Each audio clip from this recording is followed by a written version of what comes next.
NDA सरकार में हुआ मंत्रालयों का बंटवारा। पीएम मोदी के पास कार्मिक, स्पेस, परमाणु ऊर्जा समेत कई मंत्रालय होंगे। राजनाथ सिंह को फिर मिला रक्षा मंत्रालय का जिम्मा। अमित शाह गृह और सहकारिता मंत्री बने रहेंगे। निर्मला सीतारमण वित्त मंत्री बनी रहेंगी। एस जयशंकर को फिर मिला विदेश मंत्रालय का जिम्मा। भूपेंद्र यादव पर्यावरण मंत्री बने रहेंगे। पीयूष गोयल को फिर मिला वाणिज्य और उद्योग मंत्रालय का जिम्मा। पेट्रोलियम मंत्रालय हरदीप पुरी के पास ही रहेगा। जेपी नड्डा को मिला स्वास्थ्य मंत्रालय का जिम्मा। धर्मेंद्र प्रधान शिक्षा मंत्री बने रहेंगे। जयंत चौधरी को 2 मंत्रालयों के राज्य मंत्री बनाए गए। शिक्षा के साथ स्किल डेवलपमेंट मंत्रालय का संभालेंगे कार्यभार। अर्जुन राम मेघवाल कानून मंत्री बने रहेंगे। नित्यानंद राय गृह राज्य मंत्री बनाए गए। नितिन गडकरी को सड़क और परिवहन मंत्री का जिम्मेदारी यहां पर सौंपी गई है। अजय टमटा और हर्ष मल्होत्रा परिवहन राज्य मंत्री बने हैं। मनोहर लाल खट्टर को शहरी और ऊर्जा मंत्रालय का मिला जिम्मा। श्रीपद नाइक ऊर्जा राज्य मंत्री और तोखन साहू शहरी विकास राज्य मंत्री बनाए गए। जीतन राम मांझी एमएसएमई मंत्री बने। शोभा करंजाले एमएसएमई राज्य मंत्री बनाई गई। शिवराज सिंह चौहान को 2 बड़े मंत्रालयों का मिला जिम्मा। कृषि और ग्रामीण विकास मंत्री बनाए गए।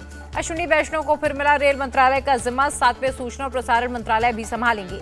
गजेंद्र सिंह शेखावत का बदला मंत्रालय। कल्चर और टूरिज्म का मिला जिम्मा। सीआर पाटिल बने जल शक्ति मंत्री।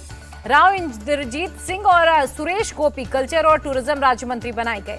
ललन सिंह को 2 मंत्रालयों का जिम्मा मिला। मछली और पशुपालन के साथ पंचायती राज मंत्रालय भी संभालेंगे। प्रहलाद जोशी का बदला मंत्रालय। अक्षय ऊर्जा मंत्रालय संभालेंगे। किरण रिजिजू बनाए गए संसदीय कार्य मंत्री। एचडी कुमार स्वामी संभालेंगे भारी उद्योग और स्टील मंत्रालय। टेक्सटाइल मिनिस्टर बनाए गए गिरिराज सिंह। ज्योतिरादित्य सिंधिया को मिला टेलीकॉम मंत्रालय का जिम्मा। चिराग पासवान फूड प्रोसेसिंग मंत्री बनाए गए। मनसुख मांडविया का बदला मंत्रालय। खेल और श्रम मंत्रालय संभालेंगे। राम मोहन नायडू सिविल एविएशन और अन्नपूर्णा देवी महिला और बाल विकास मंत्री बनाई गई। रवनीत सिंह बिट्टू अल्पसंख्यक राज्य मंत्री बने। कार्यभार संभालने के बाद पीएम ने पहला फैसला किसानों के हित में लिया। किसान सम्मान निधि की राशि जारी की। पीएम ने किसान सम्मान निधि की 17वीं किश्त जारी की। करीब 9.5 करोड़ किसानों के खाते में जाएंगे 20,000 करोड़ रुपए। पीएम के देश के किसानों को पीएम ने भरोसा दिया। कहा किसान कल्याण और कृषि में बेहतरी के लिए हम काम करेंगे। पंजाब और हरियाणा के खनौरी बॉर्डर पर किसानों का प्रदर्शन। टीएमसी के एक डेलीगेशन ने की मुलाकात। मोदी कैबिनेट की पहली बैठक में बड़ा फैसला। 3 करोड़ लोगों के लिए घर बनाए जाएंगे। पीएम मोदी ने पीएमओ के अधिकारियों को किया संबोधित। कहा जहां कोई नहीं पहुंचा वहां देश को पहुंचाना है। अधिकारियों को पीएम मोदी ने दिया मंत्र। कहा जिसके भीतर का विद्यार्थी कभी मरता नहीं वही सफल इंसान होता है।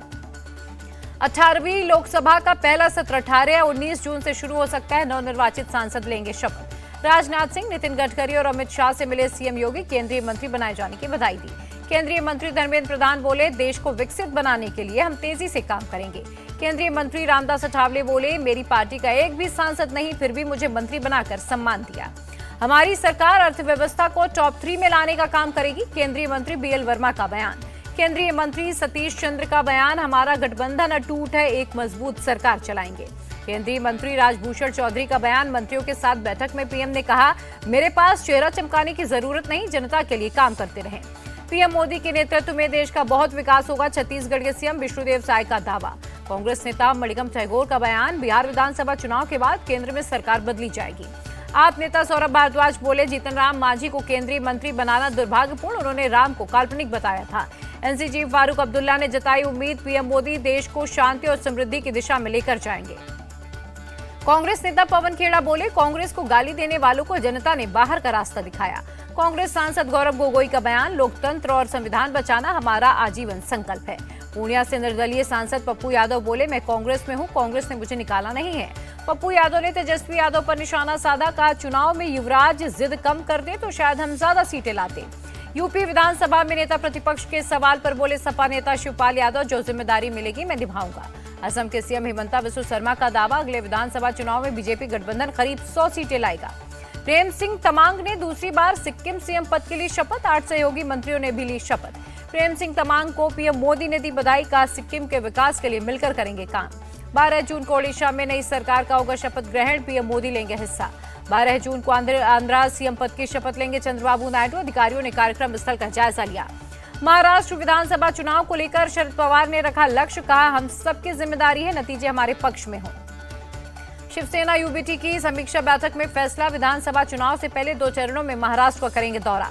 बैठक में उद्धव ठाकरे ने सभी 288 सीटों पर संगठन को मजबूत करने का रखा लक्ष्य। कहा चुनाव महाविकास अघाड़ी के नेतृत्व में ही लड़ा जाएगा। उद्धव ठाकरे की अपनी नेताओं से अपील सीट बंटवारे की चिंता न करें, 185 सीट जीतने का रखें लक्ष्य। शिंदे गुट की शिवसेना का एक भी नेता उद्धव ठाकरे के संपर्क में नहीं है, सिर्फ अफवाह फैलाई जा रही है। संजय निरुपम का बयान। एमपी कांग्रेस चीफ जीतू पटवारी ने जताई उम्मीद, एमपी से बने केंद्रीय मंत्री सूबे की विकास पर ध्यान देंगे। चुनाव में बीजेपी की नैतिक हार हुई है, प्रभु श्री राम ने सजा दी है। अमेठी से सांसद केएल शर्मा का बयान। कंगना रनौत के बयान पर पंजाब के सीएम ने जताई आपत्ति, एक घटना के आधार पर पूरे पंजाब को आतंकी कहना गलत है। बंगाल में चुनाव के बाद हिंसा जारी, मुर्शिदाबाद में अज्ञात हमलावरों ने टीएमसी कार्यकर्ता को गोली मारी। दिल्ली में एस जयशंकर और मालदीव के राष्ट्रपति मोहम्मद मोइजू की हुई मुलाकात, कई अहम मुद्दों पर चर्चा। बांग्लादेश की पीएम शेख हसीना से भी मिले केंद्रीय मंत्री एस जयशंकर, द्विपक्षीय संबंधों पर चर्चा हुई। नेपाल, भूटान और मॉरिशस के पीएम से भी मिले एस जयशंकर, द्विपक्षीय संबंधों पर बात की। गांधी परिवार से मिली पीएम शेख हसीना, सोनिया, राहुल और प्रियंका के साथ दिखी जबरदस्त केमिस्ट्री। कनाडा के पीएम जस्टिन ट्रूडो ने पीएम मोदी को दी बधाई, बोले दोनों देशों के संबंध और मजबूत करने के लिए साथ काम करने को तैयार। पाकिस्तान के पीएम शहबाज शरीफ ने पीएम मोदी को दी बधाई, पीएम मोदी ने शहबाज का आभार जताया। पुणे पोस्ट कार हादसे के नाबालिग आरोपी के माता पिता की बड़ी मुश्किलें, कोर्ट ने 14 दिन की न्यायिक हिरासत में भेजा। सेक्स कांड में बड़ी जेडीएस नेता प्रज्वल रेवन्ना की मुश्किलें, 14 दिन की न्यायिक हिरासत। सीएम योगी ने मंत्री और प्रमुख सचिवों के साथ की बैठक, यूपी की इकोनॉमी और विकास कार्यों पर बात की। नीट रिजल्ट में धांधली को लेकर जयपुर में एबीवीपी का प्रदर्शन, मामले की जांच और दोबारा परीक्षा कराने की मांग की। महाराष्ट्र में ठाणे पुलिस स्कूल ने 100 से ज्यादा बच्चों को निकाला, स्कूल फीस न भरने पर एक्शन लिया। 12 साल से फरार ड्रग सप्लायर रविंदर कुमार चौधरी हुआ अरेस्ट, दिल्ली पुलिस ने बिहार से गिरफ्तार किया। यूपी के लखीमपुर खीरी में घाघरा नदी में 5 लोग डूबे, 4 लोगों की मौत, 1 को बचाया गया। यूपी के अमरोहा में 2 कार आपस में भिड़ी, 4 लोगों की मौत की खबर। फतेहपुर में पुलिस और बदमाशों के बीच मुठभेड़, 3 चोर अरेस्ट। मेरठ के धनपुर गांव में पुलिस कांस्टेबल के बेटे की अपहरण के बाद हत्या, 2 महिला समेत 4 आरोपी हिरासत में लिए गए। लखनऊ में अवैध निर्माण पर प्रशासन की कार्रवाई, अवैध दुकान और मकान पर चला बुलडोजर। मुंबई के पार्क साइट इलाके में निर्माणाधीन बिल्डिंग का स्लैब गिरा, हादसे में 2 लोगों की मौत हुई। मुंबई एयरपोर्ट पर कस्टम विभाग की कार्रवाई, 2 विदेशी महिलाओं से मिला 19 करोड़ का सोना। एमपी के देवास में 2 ट्रकों की टक्कर, करीब 10 लोग जख्मी हुए। छत्तीसगढ़ के बलौदा में सतनामी समाज के लोगों ने हिंसा और आगजनी की, कलेक्टर ऑफिस में लगाई आग। सतनामी समाज के लोगों ने कलेक्टर ऑफिस में खड़ी गाड़ियों में भी तोड़फोड़ की, कई गाड़ियों में आग लगाई। मैकोनी मंदिर परिसर में तोड़फोड़ के सतनामी समाज के लोग हैं नाराज, अब तक 3 आरोपी अरेस्ट। मणिपुर के कांगपोकपी में सीएम बीरेन्द्र सिंह की एडवांस सुरक्षा टीम पर हमला, हिंसा प्रभावित जिरीबाम जाते वक्त उग्रवादियों ने अटैक किया। सीएम बीरेन्द्र सिंह के सुरक्षा काफिले पर उग्रवादियों ने की अंधाधुंध फायरिंग, कई पुलिसकर्मी जख्मी। सीएम बीरेन्द्र सिंह ने सुरक्षा टीम पर अटैक को राज्य पर हमला बताया, कहा सहयोगी से बात करके कुछ करेंगे। रियासी आतंकी हमले के बाद सुरक्षा हुई सख्त, सुरक्षा बलों का सर्च ऑपरेशन जारी। रियासी आतंकी हमले पर एसएसपी मोहिता शर्मा का बयान, आतंकियों की तलाशी के लिए 5 टीमें गठित की गई। रियासी में घटनास्थल पर पहुंची जांच टीमें, एनआईए, एफएसएल और एसआईए की टीम ने की जांच। रियासी आतंकी हमले में मारे गए लोगों के परिजनों को 10-10 लाख रुपए मुआवजे का ऐलान, घायलों को 50-50 हजार रुपए मिलेंगे। अस्पताल में घायलों से मिले एलजी मनोज सिन्हा, घायलों के उचित इलाज के निर्देश जारी किए। आतंकी हमले पर बोले एनसी नेता उमर अब्दुल्ला, घटना पर वो लोग जवाब दें जो कहते हैं जम्मू कश्मीर में सब सामान्य है। दिल्ली में जल संकट बरकरार, संजय कैंप इलाके में टैंकर के आते ही मची अफरा तफरी। आप प्रवक्ता प्रियंका कक्कर की मांग, दिल्ली के हिस्से का पानी हरियाणा दे। उपराज्यपाल से मिली दिल्ली के जल मंत्री आतिशी, हरियाणा से पानी दिलवाने का आग्रह किया। दिल्ली बीजेपी चीफ वीरेंद्र सचदेवा ने आतिशी पर निशाना साधा, कहा वो झूठ बोलती हैं, हरियाणा पूरा पानी दे रहा है।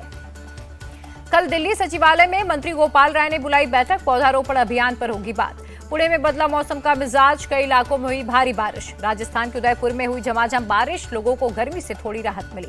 सिक्किम के यांगांग में भारी बारिश, कई घरों को भारी नुकसान पहुंचा, 3 लोग लापता। गिरावट के साथ शेयर बाजार हुआ बंद, सेंसेक्स करीब 204 और निफ्टी 31 अंक की गिरावट के साथ बंद हुआ। यूएस डॉलर के मुकाबले रुपए का भाव 10 पैसे गिरा, $1 की कीमत 83 रुपए 50 पैसे रही। एमसी अध्यक्ष अमोल काली का हार्ट अटैक से निधन, कल अमेरिका में भारत पाकिस्तान का देखा था मैच।